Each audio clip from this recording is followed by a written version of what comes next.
In lira or the French franc or the Spanish pita or whatever it was, those countries don't have currencies anymore. They gave them up for the euro. Oh, no, no, no, said each government. We'll never do that.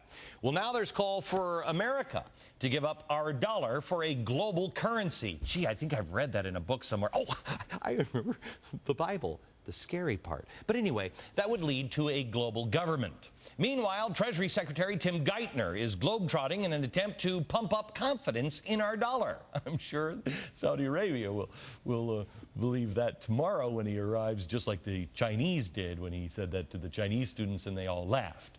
Joining me now, Wall Street Journal senior economic writer Stephen Moore. Stephen, I thought of you this morning when I was going through all of the stuff that had to happen, and I thought, you know, Stephen is going to be able to relate to this because you and I sat at dinner a few years ago and went, there's no way these clowns will do these things, and they're all happening now, and this is crazy town. Get off the dollar and have a global currency, but I think it's going to happen. Yeah, when you started first talking about this a couple of years ago when we first met, Glenn, I thought you were into the black helicopters and the meteor shower crowd. But you know what? As you look at what's happened over the last 3 months, it isn't so crazy anymore. It's pretty scary. It's not just the global currency.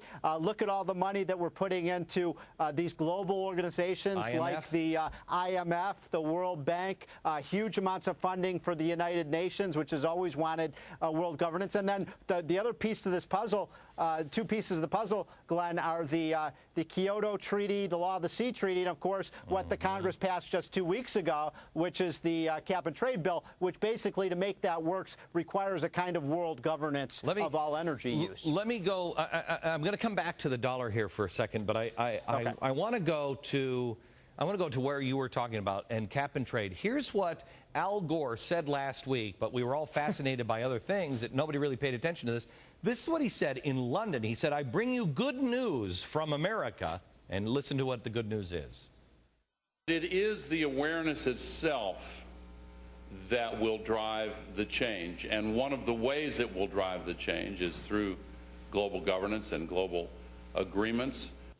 Okay, then we have Chirac from 2000 talking about the Kyoto Protocol. He said, this is the first component of an authentic global governance. We have the EU environmental minister on Kyoto. He said, this is about the economy, about leveling the playing field for big businesses worldwide. Stephen, I have to tell you, there are times that I feel nuts for even thinking this, but you gotta call a spade. Sometimes I think the people in our government are intentionally trying to trap us into this global government because it's insane how they're trashing our dollar. Yeah, first of all, Glenn, with respect to cap and trade, I mean, Al Gore is right. The only way this works is if you have global governance, where you have a global regulator and a global taxer to police every activity of the economy in every corner of the globe. You know, right now, Glenn, all the rest of the countries of the world are laughing at us. Oh, I know. They're basically amazed that we unilaterally, economically disarmed ourselves with that vote on cap and trade. Because you know what China and India know? I mean, they're licking their chops right now. They know all those jobs are going to go from the United States to China and India. And they have both announced, Glenn, we're not listening to them. They've said we will never sign this treaty. We will never subject our economy to these kind of regulations. Okay, when we come back, I'm going to take a quick break. And then when we come back, I want to talk to you about what Japan is doing with its yen, what China is now starting to do. They're starting to trade not with U.S. dollars, and Saudi Arabia and the Middle East, and how insane it is with cap and trade not going for our own resources, what we're doing with them, with our dollar and oil, and what they do with that dollar that we give them. It's insane. Next. Back with Wall Street Journal senior economic writer Stephen Moore. Steve, you're a reasonable guy. You're a smart guy. You're a cautious guy. If I hear one more person say, oh, this talk about one world currency, it's just crazy, that's not going to happen, and our dollar is fine. If I hear one more person say that to me, I think I'm going to go nuts. We're hearing it from everybody. Talk to me a little bit about China and Japan and Brazil. What are they doing right now? Well, here's what's going on, Glenn. It's actually a very simple economic picture to describe. we're not producing much in America because we have such high tax and regulation, made worse, by the way, by cap and trade. So we're importing all these goods and services from abroad, from China and Japan and so on. So we're running a massive trade deficit. We provide them with dollars. Now, what do those countries do with those dollars, Glenn? They are basically buying all of our bonds. And so it's this vicious circle of we are basically becoming indebted to every nation in the world. And as I said, it's going to be made a lot worse with these higher taxes and higher regulations that are coming. And that is depressing the value of the dollar, as we've seen over the course of the last 3 or 4 months. And that's why I think you're not as crazy as I first thought you were on this stuff. I think we are moving in the direction of people just totally losing confidence in the dollar and looking to alternative currencies, maybe gold.